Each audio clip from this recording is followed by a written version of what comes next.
are only one.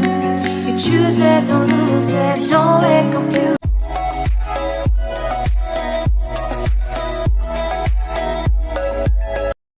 Hi friends, ಹೇಗಿದ್ದೀರಾ? ಎಲ್ಲರೂ ಚೆನ್ನಾಗಿದ್ದೀರಾ ಅಂತ ಅನ್ಕೋತೀನಿ. ನಾವು ತುಂಬ ಚೆನ್ನಾಗಿದ್ದೀವಿ. ಅಮ್ಮನ ಮನೆಯಿಂದ ಅಂದರೆ ಬಿಜಾಪುರದಿಂದ ನಾನು ಪುಣೆಗೆ ಬಂದೀನಿ. ಇದು ಮೊದಲನೇ ಬ್ಲಾಗ್ ಅಂತ ಹೇಳ್ಬೋದು. ಇಲ್ಲಿ ನಾನು ಈವ್ನಿಂಗ್ ಟು ನೈಟ್ ರೂಟೀನ್ನ ಶೇರ್ ಮಾಡ್ತಾ ಇದ್ದೀನಿ. ಚೌಳಿಕಾಯಿ ಇತ್ತು, ಹಾಗಾಗಿ ಪಲ್ಯ ಮಾಡಿದ್ರೆ ಆಯ್ತಂತ ನಾನು ಬಾಕ್ಸ್ನಿಂದ ತೆಗೆದು ಒಂದಿಷ್ಟು ತೊಳ್ಕೊಂಡು ಇಟ್ಕೋತೀನಿ. ತರಕಾರಿನ ಆಲ್ಮೋಸ್ಟ್ ತೊಳೆಯೋದಿಲ್ಲ, ಹಾಗೆ ಇಟ್ಟಿರ್ತೀನಿ. ಒಂದು ಟೈಮ್ದಾಗ ನಾನು ತೊಳ್ಕೊತೀನಿ, ಯಾಕಂದರೆ ಜಾಸ್ತಿ ಕ್ವಾಂಟಿಟಿ ತರ್ತೀವಲ್ಲ, ಹಾಗಾಗಿ ತೊಳೆದು ಇಟ್ಕೊಳ್ಳೋಣ, ಅದು ಜಾಸ್ತಿ ದಿನ ಬರೋದಿಲ್ಲ, ಹಾಳಾಗಿ ಹೋಗುತ್ತೆ. ಹಾಗಾಗಿ ನಾನು ಎಷ್ಟು ಬೇಕೋ ಅಷ್ಟು ನಾನು ಬಾಕ್ಸ್ ಒಳಗೆ ತೆಗೆದು ಯೂಸ್ ಮಾಡ್ತೀನಿ. ಒಂದು ಅರ್ಧ ಕೆಜಿ ತಂದರೆ ಅದರೊಳಗೆ 3 ಟೈಮ್ಸ್ ಮಾಡುತ್ತೆ. ಹಾಗಾಗಿ ನಾನು ಜಾಸ್ತಿ ತೊಳೆಯೋದಿಲ್ಲ, ಹಾಗೆ ಇಡ್ತೀನಿ. ಇಲ್ಲಿ ಚೌಳಿಕಾಯಿ ತೊಳೆದು ಇಟ್ಟೆ. ಮತ್ತು ಒಂದಿಷ್ಟು ಸ್ಟಾರ್ ಬಜಾರ್ಗೆ ಹೋಗಿದ್ವಿ ನಿನ್ನೆ. ಸೊ ನೈಟಾಗಿ ಬಂದ್ವಿ, ಹಾಗೆ ತೆಗೆದು ಇಟ್ಬಿಟ್ಟೆ ಫ್ರಿಜ್ನೊಳಗೆ.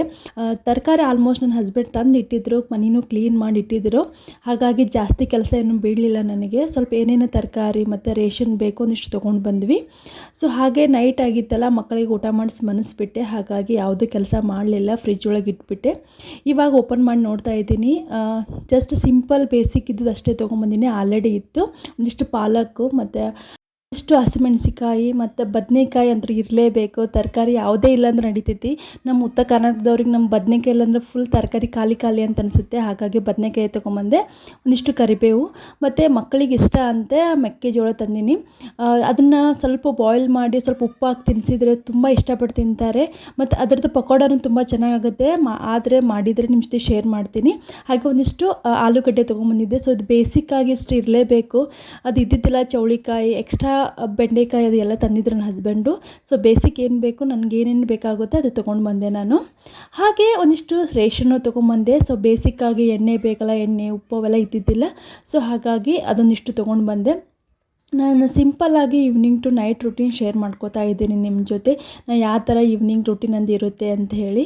ಸೊ ಸಾಯಂಕಾಲ ಏನರ ಫ್ರೀ ಟೈಮ್ ಇದ್ದರೆ, ಏನರ ಈ ಥರ ಕೆಲಸ ಇದ್ದರೆ ಎಕ್ಸ್ಟ್ರಾ ಮಾಡ್ಕೊಂಡ್ಬಿಡ್ತೀನಿ. ಸೊ ನಿನ್ನೆ ನೈಟ್ ಮಾಡ್ಕೊಂಡಿದ್ದರಿಂದ ಇದೆಲ್ಲ ಎಕ್ಸ್ಟ್ರಾ ಉಳಿದಿತ್ತು, ಹಾಗಾಗಿ ಇದನ್ನು ಮಾಡ್ಕೋತೀನಿ. ಇಲ್ಲ ಅಂದರೆ ನಾನು ಶೇಂಗಾ ಹುರಿದಿಟ್ಕೊಳ್ಳೋದಿರ್ಬೋದು. ಸೊ ಎಕ್ಸ್ಟ್ರಾ ಏನರ ಈ ಥರ ಮಾಡ್ಕೋತೀನಿ. ಸೊ ಪೌಡ್ರ್ ಮಾಡಿ ಇಟ್ಕೋತೀನಿ. ನಮ್ಮ ಪಲ್ಯದಲ್ಲಿ ನಮ್ಮ ಉತ್ತರ ಕನ್ನಡದವರು ಶೇಂಗಾದ ಪುಡಿ ಮತ್ತು ಖಾರ ಅಂತ ಬರ್ತಿದೆ, ಅದನ್ನು ಎರಡು ಮಿಕ್ಸ್ ಮಾಡಿ ಹುರ್ಕೊಂಡು ಅದನ್ನು ಪುಡಿ ಮಾಡಿರ್ತಾರೆ.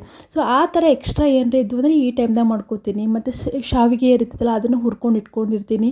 ನಾಳೆ ಏನರ ಉಪ್ಪಿಟ್ಟು ಮಾಡಬೇಕು ಅಂತಿದ್ದರೆ ಅದನ್ನು ನಾನು ಹುರ್ಕೊಂಡು ಇಡ್ತೀನಿ. ಇದು ನನ್ನ ಬೇಸಿಕ್ಕಾಗಿ ಈವ್ನಿಂಗ್ ರೂಟೀನ್ ಆಗಿರುತ್ತೆ. ನೆಕ್ಸ್ಟ್ ಏನು ಮಾಡಬೇಕಂತೇಳಿ ಪ್ಲ್ಯಾನ್ ಮಾಡ್ತಾ ಇರ್ತೀನಿ. ಮನೇಲಿ ಇದನ್ನೆಲ್ಲ 2 ತಿಂಗಳಿದ್ದೆ ಆಲ್ಮೋಸ್ಟು. ಹಾಗಾಗಿ ಇಲ್ಲಿ ಮತ್ತೆ ಹೊಸ ರೂಟೀನ್ ಅಂತ ಅನಿಸುತ್ತೆ. ಮತ್ತೆಲ್ಲ ಅಡ್ಜಸ್ಟ್ ಆಗೋದಕ್ಕೆ ಟೈಮ್ ತೊಗೊಳ್ತಾ ಇದೆ. ಮಕ್ಕಳಿಗೂ ಇರ್ಬೋದು, ನನಗೂ ಇರ್ಬೋದು. ಹಾಗೆ ಮಕ್ಕಳಿಗೆ ಫಸ್ಟ್ ಟೈಮ್ ಸ್ಕೂಲ್ಗೆ ಸೇರಿಸ್ತಾ ಇದ್ದೀನಿ. ಸೊ ಹಾಗಾಗಿ ಆ ಕಡೆ ಈ ಕಡೆ ಸ್ವಲ್ಪ ಅಡ್ಮಿಷನ್ ಮಾಡೋದು ಅದರ ಗಡಿಬಿಡಿ ಒಳಗಿದ್ದೆ. ಸೊ ಹಾಗಾಗಿ ತುಂಬ ಬ್ಯುಸಿ ಆಗಿಬಿಟ್ಟಿದ್ದೆ ನಾನು. ಡೈಲಿ ಬೇಸಿಸ್ನಲ್ಲಿ ಏನು ಯೂಸ್ ಮಾಡ್ತೀನಿ, ಹಸಿಮೆಣ್ಸಿಕಾಯಿ ಬೇಕೇ ಆಗುತ್ತಲ್ಲ, ಆ ಟೈಮ್ದಾಗ ತೊಳ್ಕೊಂಡು ಮಾಡ್ಕೋದಕ್ಕೆ ಆಗಲ್ಲ ಅಂತೇಳಿ ಏನು ಮಾಡ್ತೀನಿ, ಹಸಿಮೆಣ್ಸಿಕಾಯಿ ಮತ್ತು ಕರಿಬೇವಿನ ಸೊಪ್ಪನ್ನು ತೊಳ್ಕೊಂಡು ಇಟ್ಕೊಂಡ್ಬಿಡ್ತೀನಿ. ಟೊಮೆಟೊ ಇರ್ಬೋದು, ಎಲ್ಲ ತೊಳ್ಕೊಂಡು ಇಟ್ಕೋತೀನಿ. ಏನು ಪಲ್ಯದ ದಿನಸಿ ಇರ್ತಿದ್ದಿಲ್ಲ ಇರ್ಬೋದು, ಬೆಂಡೆಕಾಯಿ ಇರ್ಬೋದು, ಚೌಳೆಕಾಯಿ, ಬದನೆಕಾಯಿ, ಈ ಥರ ಏನಾರ ನಾವು ಇದ್ದು ಅಂದರೆ ಹಾಗೆ ಸ್ಟೋರ್ ಮಾಡಿ ಇಡ್ತೀನಿ ಫ್ರಿಜ್ನೊಳಗೆ. ನಾನು ಯಾವಾಗ ಅಡುಗೆ ಮಾಡ್ತಿಲ್ಲ ಆ ಟೈಮ್ದಾಗ ನಂಗೆ ಎಷ್ಟು ಬೇಕು ಅಷ್ಟನ್ನು ನಾನು ತೊಳ್ಕೊಂಡು ಇಟ್ಕೋತೀನಿ. ಇದು ನಂದು ಬೇಸಿಕ್ಕಾಗಿ ನನ್ನ ವೆಜಿಟೇಬಲ್ಸನ್ನು ನಾನು ಫ್ರಿಜ್ನೊಳಗೆ ಇಡುವಂಥ ಮೆಥಡ್ ನಂದು. ಹೌದು, ನನ್ನ ಹಸ್ಬೆಂಡೇ ಎಲ್ಲ ಅಷ್ಟು ಸೆಟ್ ಮಾಡಿ ಇಟ್ಟಾರೆ. ನಾವು ಊರಿಗೆ ಹೋಗಿ ನನ್ನ 2 ಮಂತ್ಸ್ ಆಯ್ತಲ್ಲ, ಹಾಗಾಗಿ ಮತ್ತೆ ತಾವೇ ಕ್ಲೀನ್ ಮಾಡಿ ಇಟ್ಟಿದ್ದರು. ಸೊ ತರಕಾರಿ ಎಲ್ಲ ಖಾಲಿ ಆಗಿದೆ, ಹಾಗಾಗಿ ಒಂದಿಷ್ಟು ತೊಗೊಂಡು ಬಂದೆ. ಇವಾಗ ಅದು ಗಜ್ಜರಿ ಮತ್ತು ಸೌತೆಕಾಯಿ ಹೊರಗಡೆ ಇಟ್ಟಿದ್ದರು, ಮತ್ತು ಬಾಕ್ಸ್ ಖಾಲಿ ಇದೆ ಅಂಥೇಳಿ ನಾನು ಒಳಗಡೆ ಸ್ಟೋರ್ ಮಾಡಿ ಇಡ್ತಾ ಇದ್ದೆ. ಫ್ರಿಜ್ಜು ವೀಕ್ಲಿ ಒಂದ್ಸತಿ ಕ್ಲೀನ್ ಮಾಡ್ತಾ ಇರ್ತೀನಿ, ಮೇಲೆ ಕ್ಲೀನ್ ಮಾಡ್ತೀನಿ. ಹಾಗಾಗಿ ಡೀಪ್ ಕ್ಲೀನಿಂಗ್ ಮಾಡೋದೇನು ನೆಸೆಸಿಟಿ ಇರಲ್ಲ. ಸೊ ಯಾವಾಗಾರ ಟೈಮ್ ಸಿಕ್ತು ಅಂದರೆ ಮಾಡ್ತೀನಿ. ಬಟ್ ನನಗೆ ಡೀಪ್ ಕ್ಲೀನಿಂಗ್ ಮಾಡೋದೇ ತುಂಬ ಕಷ್ಟ, ಮಕ್ಕಳ ಜೊತೆ ಆಗೋದಿಲ್ಲ. ಸೊ ಹಾಗಾಗಿ ಮೇಲೆ ಯಾವಾಗ ಸಿಗುತ್ತೆ ಟೈಮು, ಮತ್ತು ಈಗ ವೆಜಿಟೇಬಲ್ಸ್ ಖಾಲಿ ಆಗಿರುತ್ತಲ್ಲ ಆ ಟೈಮ್ದಾಗೆ ಬಾಕ್ಸನ್ನು ತೊಳೆದು ಇಟ್ಕೊಂಡ್ಬಿಡ್ತೀನಿ. ಮತ್ತು ಫ್ರಿಜ್ಜನ್ನು ಸ್ವಲ್ಪ ಕ್ಲೀನ್ ಮಾಡ್ಕೊಂಡು ಬಿಡ್ತೀನಿ. ಹಾಗಾಗಿ ನಾನು ಡೀಪ್ ಕ್ಲೀನಿಂಗ್ ಮಾಡುವಂಥ ನೆಸೆಸಿಟಿ ಬರುವುದಿಲ್ಲ. ಗೊತ್ತಿರಬೇಕು, ನಂಗೆ ಟ್ವಿನ್ಸ್ ಮಕ್ಕಳಿದ್ದಾರೆ. ಹಾಗಾಗಿ ನಾನು ಸ್ವಲ್ಪ ಆಲ್ಮೋಸ್ಟ್ ಬ್ಯುಸಿನೇ ಇರಬೇಕಾಗುತ್ತೆ ಮಕ್ಕಳ ಜೊತೆ. ಈಗ ಆಲ್ಮೋಸ್ಟ್ ಅವ್ರಿಗೆ 3 ಇಯರ್ಸ್ ಕಂಪ್ಲೀಟ್ ಆಯಿತು. ಹಾಗಾಗಿ ಸ್ಕೂಲ್ ಅಡ್ಮಿಷನ್ ಮಾಡಿಸ್ಕೊಂಡು ಬಂದೆ. ಸೊ ನರ್ಸರಿಗೆ ಜಾಯ್ನ್ ಆದರು ಅವರು. ಫುಲ್ ಖುಷಿಯಾಗಿದ್ದಾರೆ. ಬಟ್ ನೋಡಬೇಕು ಫಸ್ಟ್ ಡೇ ಸ್ಕೂಲ್ ಹೆಂಗಿರುತ್ತೆ ಅವ್ರದ್ದು, ಮತ್ತು ಯಾವ ಥರ ರಿಯಾಕ್ಟ್ ಮಾಡ್ತಾರೆ ಅಂತ ನೆಕ್ಸ್ಟ್ ವಿಡಿಯೋದಲ್ಲಿ ನಿಮ್ಮ ಜೊತೆ ಶೇರ್ ಮಾಡ್ಕೋತೀನಿ ನಾನು. ವ್ಯೂವರ್ಸ್ ಫಸ್ಟ್ ಟೈಮ್ ಸ್ಕೂಲ್ಗೆ ಸೇರಿಸಿದ್ರೆ ನೀವು ಕಮೆಂಟ್ ಮಾಡಿ ಹೇಳಿ ನಿಮ್ಮದು ಎಕ್ಸ್ಪೀರಿಯೆನ್ಸ್ ಹೇಗಿತ್ತು ಅಂಥೇಳಿ, ಮತ್ತು ಮಕ್ಕಳದ್ದು ಹೇಗಿತ್ತು ಅಥವಾ ನಿಮ್ಮದು ರಿಯಾಕ್ಷನ್ ಹೇಗಿತ್ತು ತಾಯಂದಿರ್ದು ಅಂತ ನನಗೆ ಕಮೆಂಟ್ ಮಾಡಿ ಹೇಳಿ. ಇಲ್ಲಾಂದರೆ ಯಾರು ಮುಂಚೆನೇ ಎಕ್ಸ್ಪೀರಿಯೆನ್ಸ್ ಆಗಿದ್ದರೆ ಪ್ಲೀಸ್ ನಿಮ್ಮದು ಎಕ್ಸ್ಪೀರಿಯೆನ್ಸ್ನ ಶೇರ್ ಮಾಡಿ ನನ್ನ ಜೊತೆ.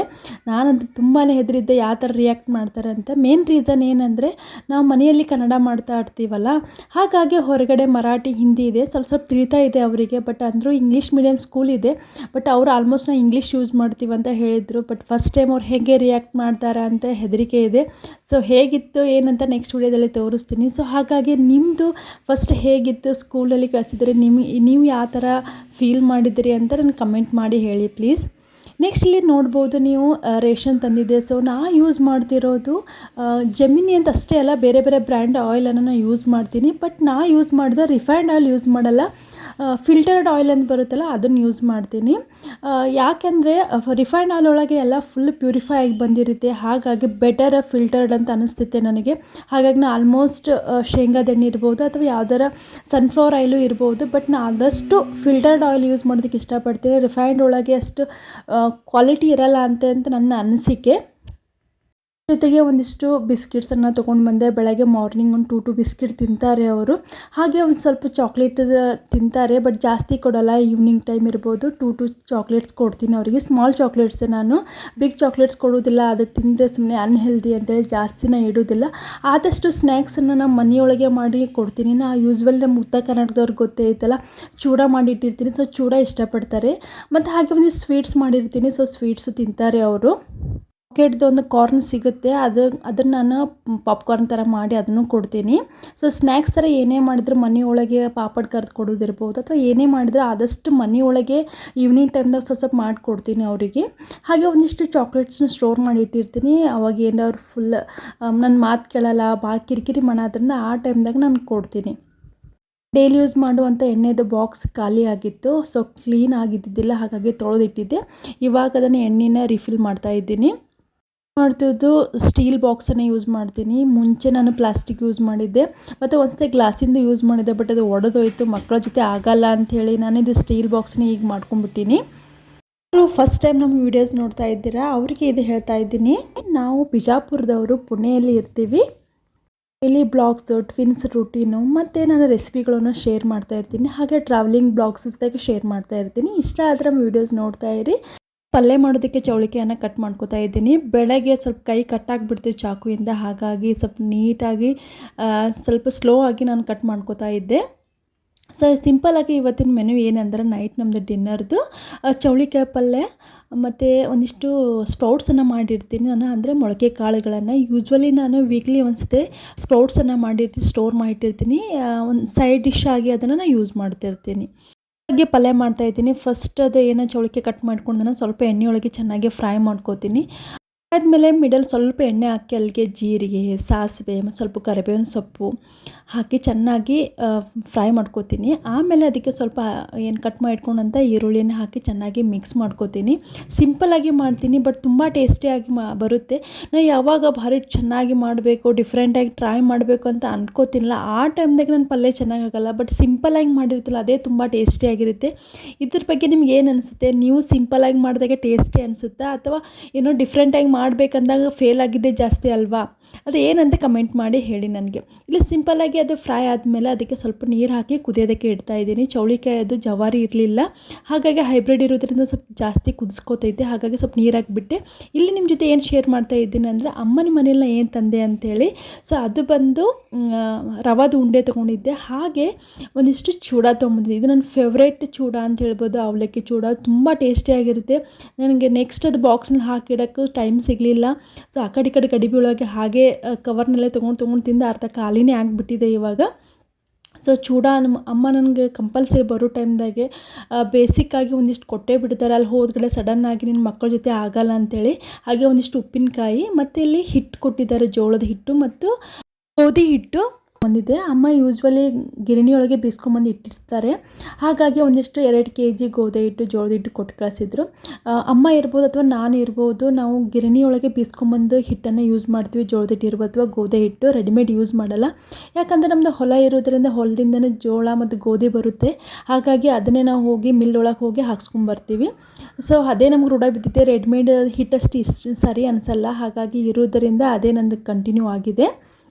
ನೆಕ್ಸ್ಟ್ ಮತ್ತೆ ಒಂದಿಷ್ಟು ಕಟ್ಗೆನ್ ರೊಟ್ಟಿ, ಅಂದರೆ ನಮ್ಮ ಕಡೆ ಗೊತ್ತಿರಬೇಕಲ್ಲ ಖಡಕ್ ರೊಟ್ಟಿ, ಅಲ್ಲಿ ಬಾಜುದವ್ರು ಮಾಡ್ತಿದ್ರಂತ ಹಾಗಾಗಿ ಒಂದಿಷ್ಟು ಕೊಟ್ಟು ಕಳಿಸಿದ್ರು ನಮಗೆ.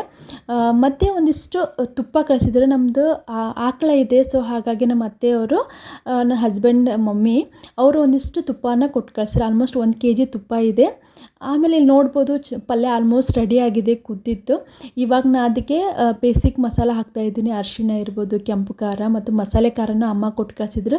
ನಾನು ಆಲ್ರೆಡಿ ಒಂದು ವಿಡಿಯೋಸ್ ಶೇರ್ ಮಾಡಿ ನಾನು ಅಮ್ಮ ಮಸಾಲೆ ಖಾರ ಹೆಂಗೆ ಮಾಡ್ತಾರೆ ಅಂಥೇಳಿ. ಸೊ ಮಸಾಲೆ ಖಾರ ಕೊಟ್ಟು ಕಳಿಸಿದ್ರು, ಅದನ್ನು ಹಾಕಿದೆ. ಉಪ್ಪು ಹಾಕಿ ಬೇಸಿಕ್ ಇಷ್ಟ ಹಾಕಿ ಮೇಲೆ ಒಂದಿಷ್ಟು ಶೇಂಗಾದ ಪುಡಿಯಿಂದ ಮಿಕ್ಸ್ ಮಾಡಿದರೆ ನಮ್ಮದು ಪಲ್ಯ ರೆಡಿ ಆಗುತ್ತೆ. ತುಂಬ ಸಿಂಪಲ್ ಆಗಿದೆ, ಬಟ್ ಇದು ತುಂಬ ಟೇಸ್ಟಿಯಾಗಿ ಬರುತ್ತೆ. ಇಷ್ಟು ಜೋಳದ ರೊಟ್ಟಿ ಮಾಡಿದ್ದೆ, ಅದನ್ನು ನಿಮ್ಮ ಜೊತೆ ಶೇರ್ ಮಾಡೋಕ್ಕಾಗಲಿಲ್ಲ. ಜಸ್ಟ್ ಬಿಸಿ ರೊಟ್ಟಿ ಇತ್ತು, ಅದ್ರ ಜೊತೆ ಚೌಳಿಕಾಯಿ ಪಲ್ಯ ಮತ್ತು ಒಂದಿಷ್ಟು ಸ್ಪ್ರೌಟ್ಸ್ ಇಟ್ಕೊಂಡಿದ್ದೆ, ಮತ್ತು ಮಾವಿನಕಾಯಿ ಉಪ್ಪಿನಕಾಯಿ ಮತ್ತು ಓಟ್ಸ್ ಮಾಡಿದ್ದೆ. ನಾನು ಯೂಶ್ವಲಿ ನೈಟ್ ನಾನು ರೈಸ್ ಆಲ್ಮೋಸ್ಟ್ ಅವಾಯ್ಡ್ ಮಾಡ್ತೀನಿ, ಓಟ್ಸ್ ಮಾಡ್ತೀನಿ. ಇದು ಓಟ್ಸ್ ತುಂಬ ಹೆಲ್ದಿನೂ ಅನಿಸುತ್ತೆ ಮತ್ತು ತುಂಬ ದಿಢೀರ್ನೇ ಆಗುತ್ತೆ. ಮಕ್ಕಳನ್ನು ತುಂಬ ಇಷ್ಟಪಡ್ತಾರೆ. ಹಾಗಾಗಿ ನೈಟ್ ನಂದು ಈ ಥರ ನಮ್ಮದು ಡಿನ್ನರ್ ಇತ್ತು. ನಿಮಗೆ ನಮ್ಮ ವಿಡಿಯೋ ಇಷ್ಟ ಆಗೈತೆ ಅಂತ ಅನ್ಕೋತೀನಿ. ಇಷ್ಟ ಆದರೆ ನಮ್ಮ ವಿಡಿಯೋಸಿಗೆ ನೋಡ್ತಾ ಇರಿ, ಲೈಕ್ ಮಾಡ್ತಾಯಿರಿ, ಸಪೋರ್ಟ್ ಮಾಡ್ತಾಯಿರಿ. ಮತ್ತು ನಿಮಗೆ ನೆಕ್ಸ್ಟ್ ವಿಡಿಯೋದಲ್ಲಿ ಹೊಸ ವಿಡಿಯೋ ಜೊತೆ ಬರ್ತಾಯಿದ್ದೀನಿ. Thank you for watching.